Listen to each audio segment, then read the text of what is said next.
Começando mais uma aula sobre os anjos maus, Lúcifer e os anjos maus.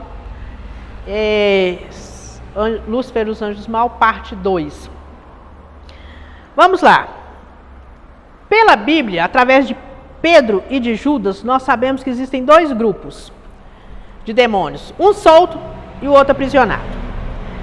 Os que estão em liberdade, Paulo, nos faz saber disso quando ele fala: não temos que lutar contra carne e sangue, mas a nossa luta é contra potestades do ar, contra os príncipes das trevas desse século.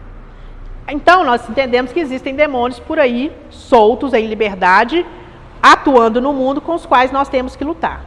Não é a minha luta, não é contra o meu irmão, meu próximo, minha família, mas é contra a influência do diabo sobre essas pessoas. E existem, Judas nos fala, que existem demônios que não guardaram o seu principado. O que é principado? É como se fosse um cargo que Deus deu ao anjo de ser guardião de uma determinada região. É como se ele tomasse conta de uma localidade.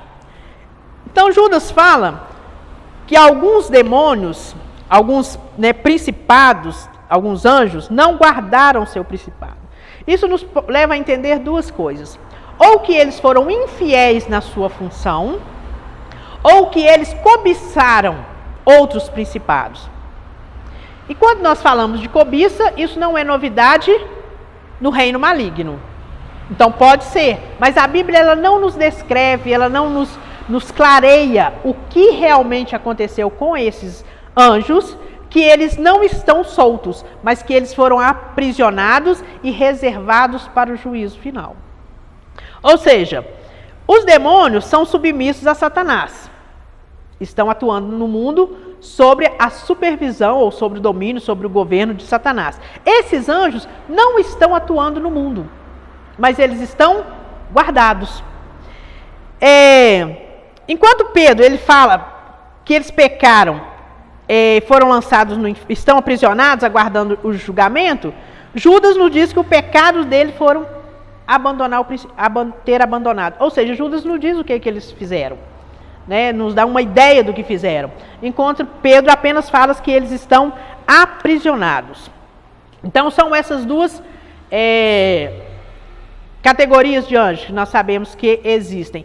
Funções, por que uns estão aprisionados, por que alguns estão soltos? A Bíblia não nos traz clareza sobre esse assunto. E quando nós falamos de demônio, não só de demônio, mas de muitas outras coisas que não está revelado de maneira clara na Bíblia, existe a nossa curiosidade, e existe muita especulação, ou seja, muita gente dizendo muita coisa. E muitos têm o cuidado de falar: olha, pode ser isso, pode ser aquilo, mas existe muita gente afirmando coisas que a Bíblia não nos afirma. Então, muita coisa que nós estudamos é para ter conhecimento daquilo que pode ser, mas não necessariamente daquilo que Deus falou que é. E a respeito dos anjos que estão aprisionados, é exatamente isso. Não guardaram o principado, ou seja, de alguma forma eles falharam na função que lhes foi dada e eles foram aprisionados. A respeito dos demônios, quem são? Existem algumas especulações, algumas teorias de quem são os demônios. A primeira delas é que os demônios podem ser espíritos desencarnados que existiram antes de Adão e Eva. Porém, para nós acreditarmos nisso, nós precisamos provar que houve vida humana antes de Adão e Eva. E a Bíblia não diz isso. Alguns acreditam que os demônios são habitantes da terra entre os versículos 1 e 2 de Gênesis. Lembra? Deus criou a terra e a terra era sem forma e vazia. Acredita-se que entre que houve um tempo onde aconteceu alguma coisa que nós não sabemos e que as pessoas que habitavam neste momento, entre a criação do mundo e a terra ficar sem forma e vazia, essas pessoas se tornaram demônios, espíritos desencarnados. Para para acreditar nisso, nós temos que provar que existiu vida. E a Bíblia não nos prova isso. Então, quando nós vamos acompanhando, né, os evangelhos, nós vamos ver que Jesus tratava demônios e espíritos imundos da mesma forma. Então, acredita-se, essa é uma afirmação que a Bíblia nos dá mais base, de que demônios e espíritos imundos são a mesma coisa. E que os demônios são os anjos que acompanharam Satanás na sua queda. Não existe outra criação, outra formação do mundo espiritual que virou demônio ou que virou espírito imundo. Todos eles são anjos que acompanharam. São incorpóreos, não têm corpo, porque são espírito. Assim como os anjos não têm corpo próprio. A diferença entre os anjos e os demônios é que os anjos nunca vão possuir ninguém. Porque eles não agem por eles mesmos, eles sempre agem sob ordem de Deus. E os demônios, eles precisam de um corpo humano, muitas das vezes, para fazer e executar a obra que ele quer. Porque eles não andam sob a ordem de Deus, eles andam sob a ordem de Satanás. Vamos lá. E como é que nós sabemos, como é que nós podemos afirmar que existem os demônios, existem os espíritos imundos? Porque tem muita gente que não acredita. Porque tem muita gente que acha que demônio é fruto da nossa imaginação. Que o demônio, as ações malignas são ações meramente humanas. Que não existe influência, que não existe ação demoníaca. Mas como é que nós sabemos que isso é verdade? Quando nós olhamos para o ministério de Jesus. Quando nós olhamos para o Evangelho, Jesus reconheceu a existência do diabo e dos seus anjos. Quando ele expulsava. Se não houvesse, se fosse mera influência, se não existissem, né, com vontade, com atitude, com ações, Jesus não os expulsaria. Não havia necessidade, nós vemos casos que Jesus fala, né? Espírito imundo, sai dele. Jesus se dirige àquele demônio, se dirige àquele espírito imundo. Então, a primeira afirmativa que nós fazemos é porque Jesus os reconheceu. Jesus, pelo seu ministério, nós vemos que Jesus falava com eles, no sentido não de conversar com eles, mas de dar-lhes ordem, expulsá-los. Foi reconhecida pelos discípulos, inicialmente quando Jesus enviou os 70, e a Bíblia fala que eles voltaram, né, animados, e disseram: Jesus, até os demônios se submetem a nós. Ou seja, eles também executaram obras, executaram ações que colocou o diabo para fora do domínio da vida das pessoas. Os apóstolos, tanto Paulo como Tiago, né, estamos falando já das cartas, das cartas do Novo Testamento, o Paulo ele diz o seguinte: ele nos fez advertências a respeito da existência do diabo. Quando ele fala que a nossa luta não é contra a carne e o sangue, que nós devemos usar a armadura de Deus para, né, nos proteger dos dardos inflamados. Ou seja, o apóstolo Paulo está dizendo: eles existem, se protejam, estejam debaixo da graça, estejam, né, usando toda a armadura. E se não existisse, eu não preciso me proteger contra aquilo que não existe. Tiago chegou a dizer que os demônios, eles creem na existência de Deus. E creem porque eles habitavam com Deus, ou seja, eles têm conhecimento de Deus, conhecimento de quem é Deus.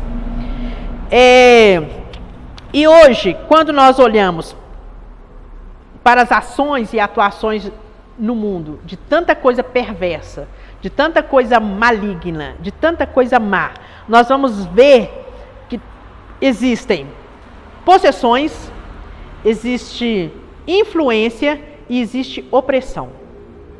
Qual que é a diferença?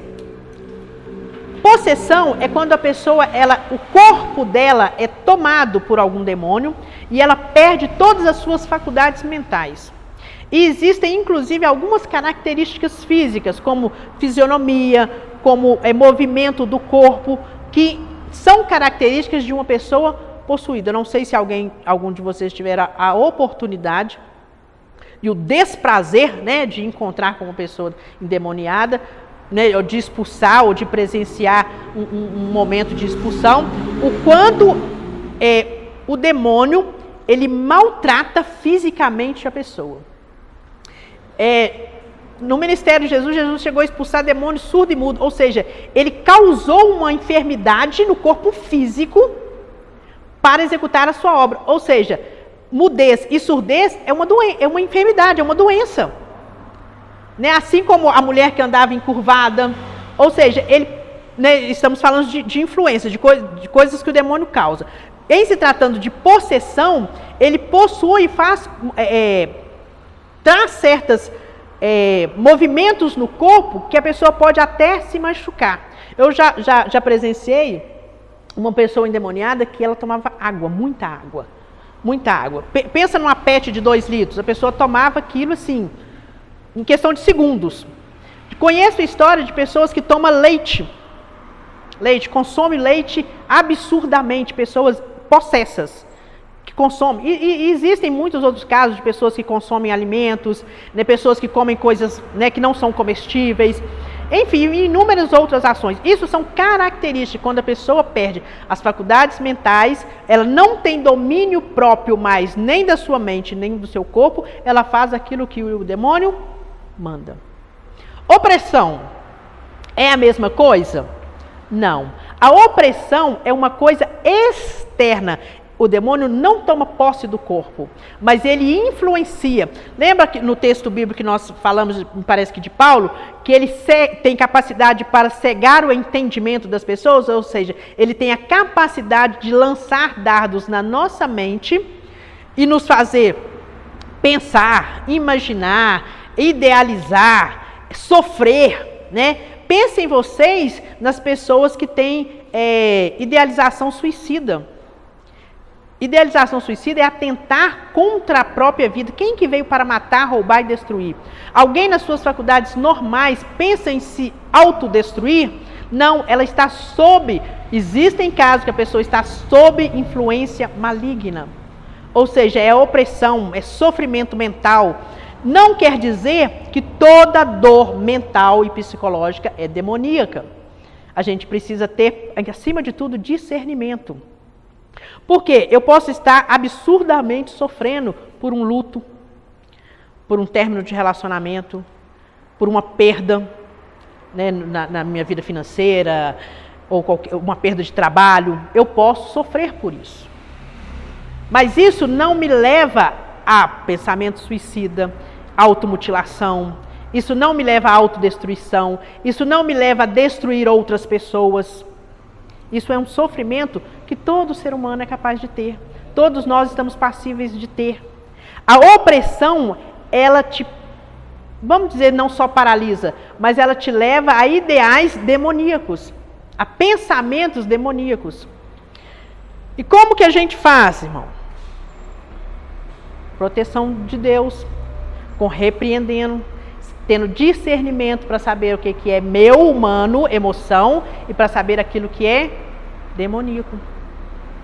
Então, possessão, opressão e influência. Como que é a influência do diabo no mundo hoje?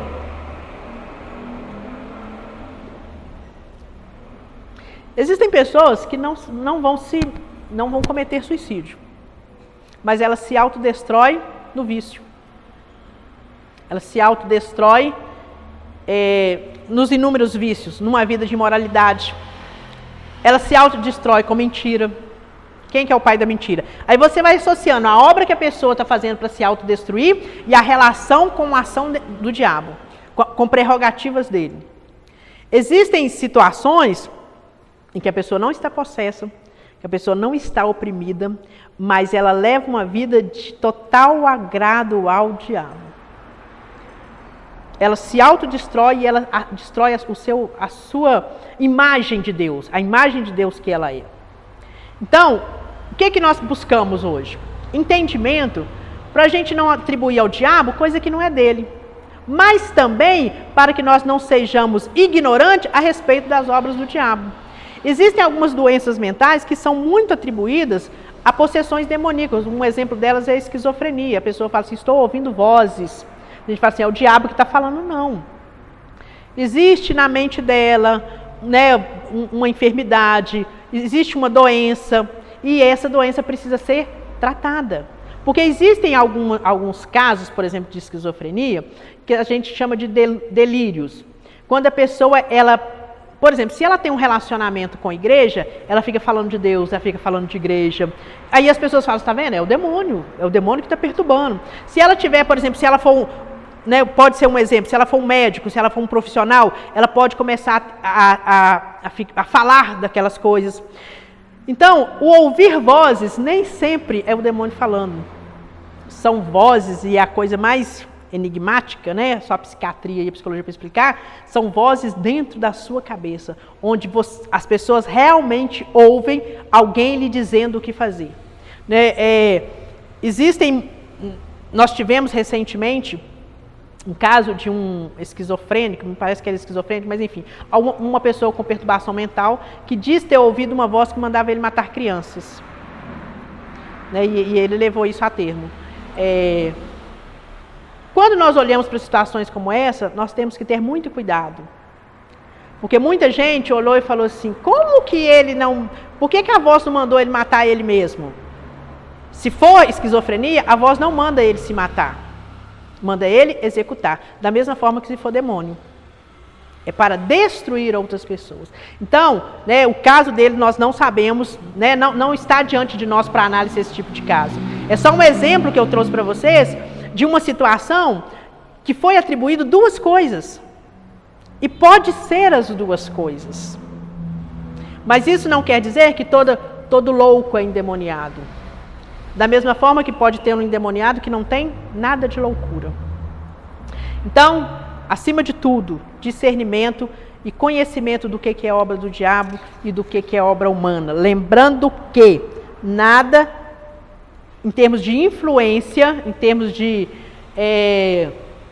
sugestão do diabo, pode chegar ao final se nós não dermos para ele o consentimento.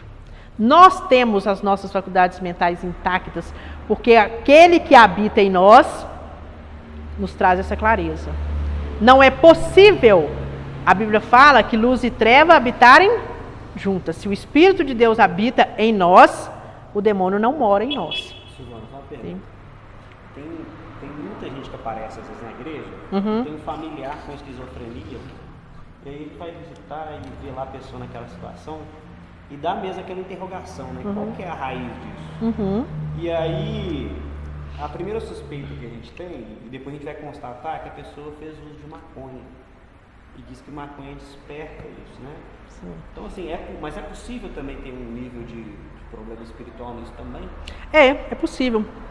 Pode ser uma porta pela qual o diabo entra. O que acontece? É muito comum no uso de drogas. O vício já é uma prerrogativa maligna. Porém, o uso contínuo de droga traz alguns distúrbios, porque a droga acaba com os neurônios. Então, algumas funções mentais já não funcionam mais como tal. O que normalmente, né? Se você levar no psiquiatra, vai encher de remédio a esquizofrenia. Se traz para a igreja, a gente ora. O que a gente precisa ter discernimento? É que é possível que um esquizofrênico, ele tenha uma história pregressa. Isso que tem que ser analisado, tem que ser avaliado para o crente não errar, nem o médico não errar. Só que o médico, ele não vai fazer isso. O médico não vai pesquisar, olha, né, ele é crente, né? Ele andou fazendo algumas coisas que o diabo gosta. Não, o médico não vai fazer essa pesquisa. Quem faz normalmente, quem tem esse olhar, são, né, os pastores mais esclarecidos. Por quê? A esquizofrenia, ela tem uma idade para se manifestar. Me parece que até os 22 anos, mais ou menos. Então, antes disso, a pessoa pode não ter nada. E mais ou menos nessa idade, ela manifestar. Eu tenho um irmão que é esquizofrênico, né? Que a pessoa tem um... Sim. E daí ele é do exército, né? Do exército, ele não tá na moto, atravessando uma ponte, ele em cima do para-choque, conversando com ele, né? Eu digo, rapaz, tu não tem medo de cair, não. É desse jeito mesmo. Que vê voz, escuta a voz em cima da casa, tudo. O que acontece? Negócio sério, esse negócio. O esquizofrênico... Ele começou já depois de 23 anos pra frente, que nós trabalhamos isso. Sim, é mais ou menos nessa idade se manifesta. O que acontece, Hernani? Se for esquizofrenia, com a medicação está resolvido. É lógico que existe, né? Medicação na hora certa, medicação certa e etc, etc.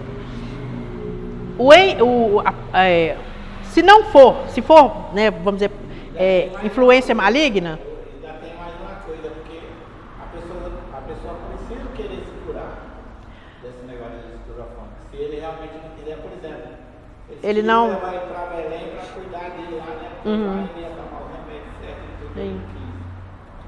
Aí ficou pior, cada vez mais. A tendência é... Não existe... Aí chama ele para a igreja, ele vai uma dúzia e não quer ir mais. Existe também, Hernani, muita incompreensão o esquizofrênico. Ele sabe disso. Existem casos de esquizofrênicos que são profissionais. São médicos, são engenheiros, são pessoas que têm ciência da sua enfermidade e se medicam corretamente. Sim, não existe nenhum perigo.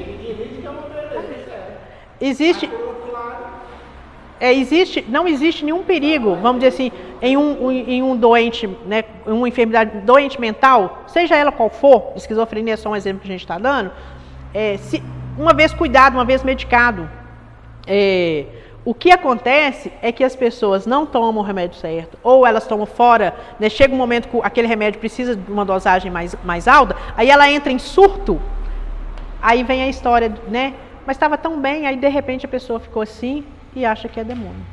E às vezes uma conversa no sentido de um exame pregresso, você consegue identificar. Existem, para as pessoas que se manifestam, acontece de ter um gatilho, que a gente chama de gatilho, para que isso se manifeste. Por exemplo, uma pessoa que já tem uma predisposição e num determinado momento da vida, ela perde o pai, perde a mãe. Eu conheci uma moça que o que manifestou, o que foi o gatilho para ela, e ela estava antes dos 22 anos, o que foi o gatilho foi ela ter mudado de igreja. E assim, só muitos anos depois, né, com um pouco mais de conhecimento, que a gente percebeu isso. O médico fez essa pesquisa? Não. Ela foi ao médico, o médico deu o diagnóstico e deu a medicação. E depois, acompanhando a história dela, ela foi criada numa igreja, cresceu ali, enfim, e de repente os pais dela foram transferidos de igreja. É mais ou menos isso aqui, ó, o tripé do tamborete. Você tirou um, ele vai tombar. E como é que a gente sabe que a pessoa não pode tirar um pezinho? Porque todos nós passamos por situações que de vez em quando nos faz dar uma balançada. A gente não sabe. Não tem como saber. Se existir algum caso na família, a pessoa talvez fique atenta, a família fique alerta, né? Mas se não houver nenhum caso na família. Então, é discernimento, conhecimento profissional também, né? Em alguns casos que a igreja recebe pessoas assim, encaminhar para um profissional, né? Para que ele dê um diagnóstico mesmo.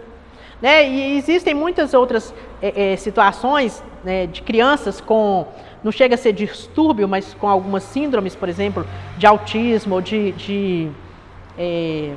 não é esquizofrenia, eu esqueci o nome agora, mas enfim, são crianças mais agitadas, que chegam na igreja e o pessoal acha que o demônio está influenciando as crianças.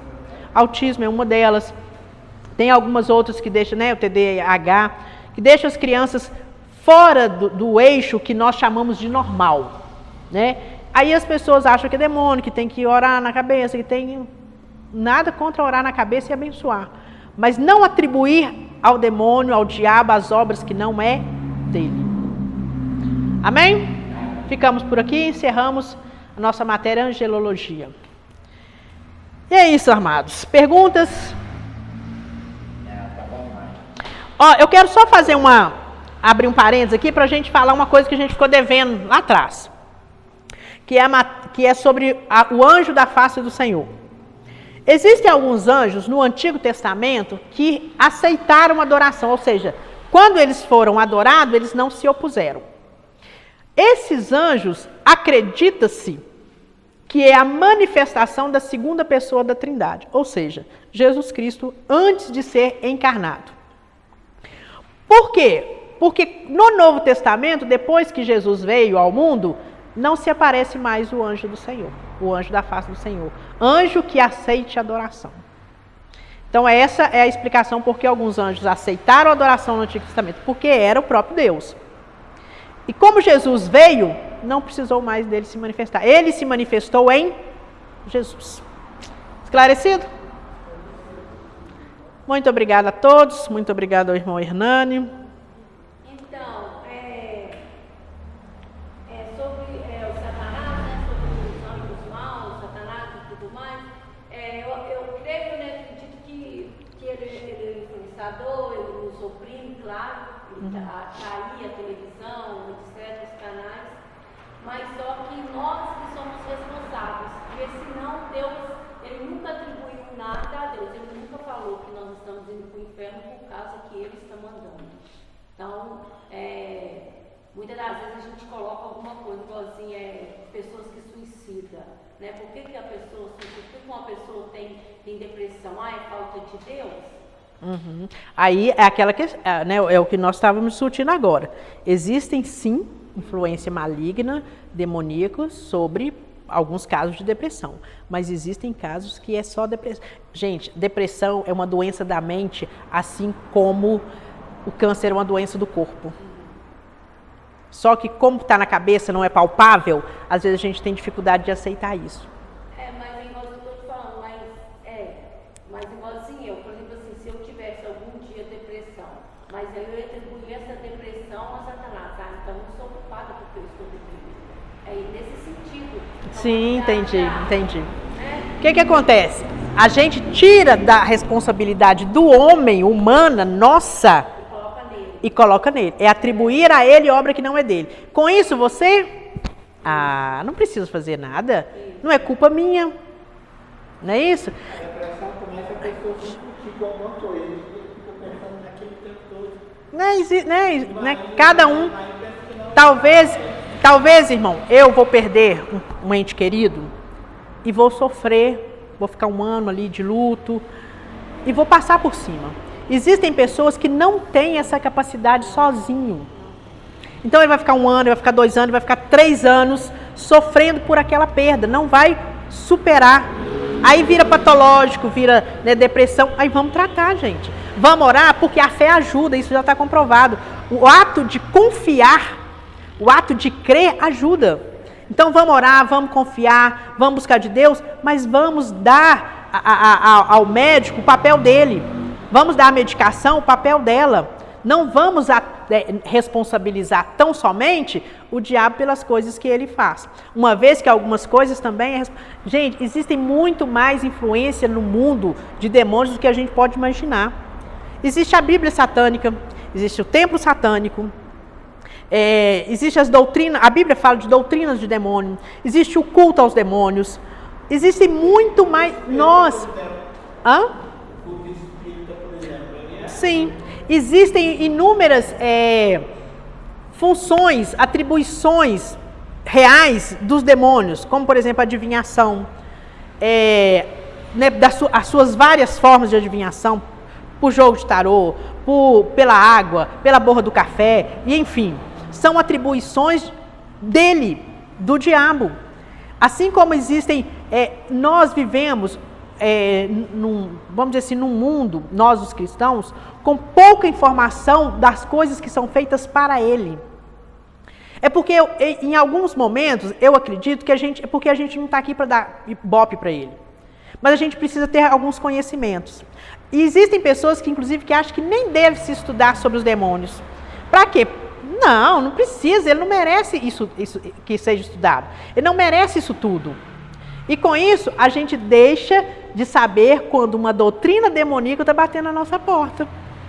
Quando um ensinamento que às vezes nossos filhos, nossos parentes recebem na escola ou em qualquer curso que faz, quando chega na nossa casa, a gente não tem discernimento. A gente não quer estudar, né? Igualzinho ele falou do espiritismo, mas só que as pessoas elas não creem e acreditam que elas estão dando tudo a Satanás. Da coisa, vai falar com uma pessoa que está adorando uma imagem, Maria, que ela está fazendo culto a um diabo. Por quê? Porque a Bíblia é clara em dizer, para nós que temos conhecimento, que a primazia dos mortos foi só Jesus. Ninguém ressuscitou. Claro, Ninguém mais. é outra doutrina, então nós sabemos que quem está no inferno sabe que está no inferno, quem está no céu sabe que está no céu. Mas a primazia, ele falou, quando eu vier, vou ressuscitar os mortos, e depois vem subir. Então, está fazendo culto, mas vai falar, os padres sabem que eles falam. Pergunta, vai falar, vai debater com ele, perguntar só assim, mas Maria está morta, como é que você está Adorando. Mas só que ele não quer saber disso.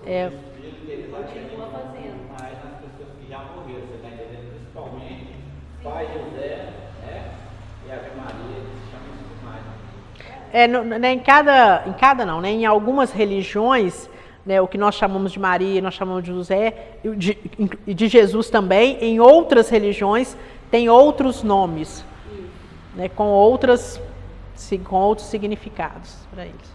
Irmãos, é profundo e é fundo.